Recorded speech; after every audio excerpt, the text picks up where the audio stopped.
호주 생활비 장난 아니죠? 오늘 우리는 2023년 지난 한 해 호주의 생활비가 얼마나 올랐는지 파악해보고 2024년 하반기는 어떻게 될지 알아보겠습니다. 생활비는 다양한 요인에 의해 영향을 받는다는 것을 이해하는 것이 중요합니다.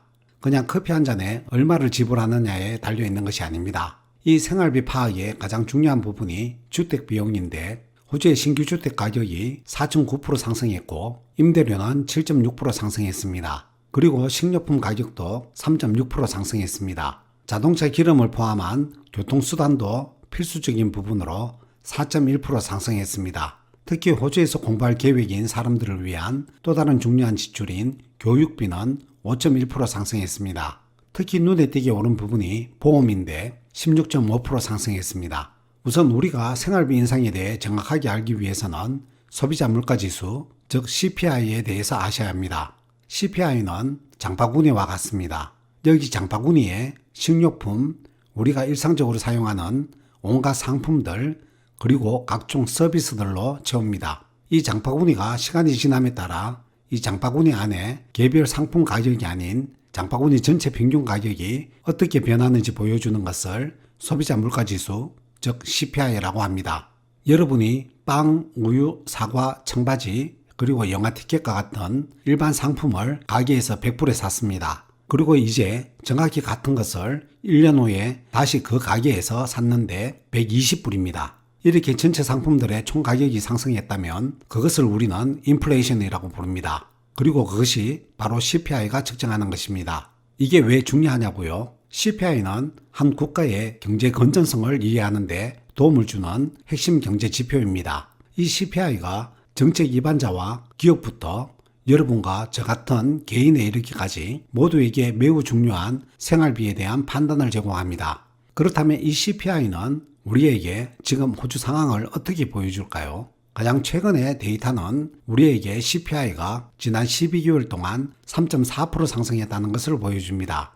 이것은 평균적으로 상품과 서비스의 가격이 이만큼 올랐다는 것을 의미합니다. 고작 3.4%야? 별로 안 올랐네? 라고 생각할 수 있겠지만 이것은 말 그대로 평균입니다. 일부 가격은 다른 가격보다 더 많이 올랐습니다. 예를 들어 신규 주택의 가격은 4.9% 상승했고 임대료는 7.6% 상승했습니다. 반면에 가스 가격은 하락했습니다. 또한 CPI에는 모든 품목이 포함되지 않는다는 것에 주목해야 합니다. 휴가 여행과 같은 일부 변동성이 큰 품목은 계산에서 제외됩니다. 우리는 보통 호주의 물가가 코로나 이후 미친 듯이 올랐다고 느끼시죠? 호주의 소비자 물가 지수는 코로나 이후 첫 12개월 동안 1.1% 상승한 후 바로 5.1%로 점프했습니다. 2000년에 GST가 도입된 이후 연간 가장 높은 상승률입니다. 이러한 상승의 주범은 교통과 주택의 가격 상승이었습니다. 여기에 유틸리티, 휘발유, 식료품 등 모든 일상생활의 필수품들이 더 비싸졌습니다. 이러한 변화가 우리 가정에 어떠한 영향을 미쳤을까요? 눈에 띄는 가격 상승을 보인 지출 유형으로 휘발유가 크게 올랐고 그 다음으로 주택입니다. 신규 주택 구입 비용 또한 가파르게 상승했습니다.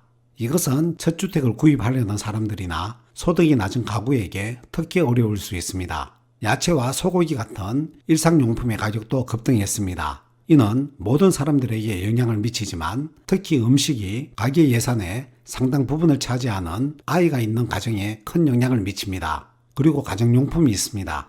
우리가 정기적으로 사용하고 교체하는 청소용품이나 세면 도구와 같은 것들입니다. 이러한 가격 인상은 시간이 지남에 따라 누적되어 모든 가구의 전체 생활비에 영향을 미칠 수 있습니다.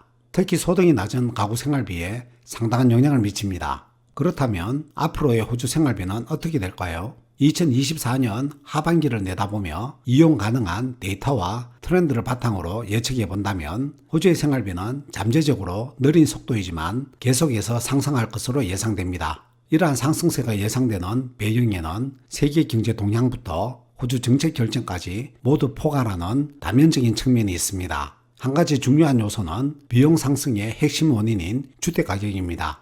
현재 추세가 지속되면 신규 주택 구입 가격이 추가로 상승할 수 있습니다. 이것은 호주의 새로운 사람들에게 도전이 될 수 있습니다. 호주에서 집을 짓고 싶어 하는 사람들에게도 도전이 될 수 있습니다. 마찬가지로 식료품 및 유틸리티와 같은 필수 상품 비용도 계속 상승할 것으로 예상됩니다. 이것들은 우리 일상생활의 근본적인 측면이며 가격이 인상되면 생활비에 상당한 영향을 미칠 수 있습니다. 운송비 역시 정체될 기미가 보이지 않습니다. 자동차 연료 가격이 상승 추세에 있기 때문에 일상적인 통근 또는 차량에 의존한 사람들은 더 높은 비용을 위해 예산을 책정해야 할 수도 있습니다. 그러면 왜 우리는 호주 물가가 피부에 닿도록 많이 올랐다고 체감하는 걸까요? 제 생각에는 그래프에서 보시다시피 여러분의 소득 인상이 물가 인상에 따라가지 못하는 이유라고 봅니다. 2023년 9월까지 소비자 물가 지수가 5.4% 상승했던 것이 지난 분기 기준 9% 상승했습니다. 특히 식품 가격이 4.8% 상승했으며 전기 가격은 14.5%, 주택담보대출 이자는 68% 상승했습니다. 모기지 금리 인상으로 인해 다른 가격의 인상이 큰 타격을 입었습니다. 제 생각에는 정점을 찍은 것 같습니다. 멜번의 한 연구소는 매달 호주인들에게 자신들의 재정 상황이 전년도 대비 어떤지 물어봤고 조사 대상자의 3분의 1이 악화되었다고 말합니다. 하지만 현재 1년 이상 조사 대상자의 50%가 자신의 재정이 악화되었고 글로벌 금융위기 이후 볼 수 없었던 정점이며 더 오래 지속되었다고 답했습니다. 앞으로 12개월 동안의 가정재정에 대한 질문에 30% 이상이 더 악화될 것이라고 답했습니다. 그나마 좋은 소식은 올해 금리가 하락하기 시작할 것으로 예상된다는 것입니다. 그리고 주택담보대출 금리를 제외한 소비자 물가지수로 측정되는 인플레이션은 이미 하락하고 있습니다. 희망을 가지십시오. 감사합니다.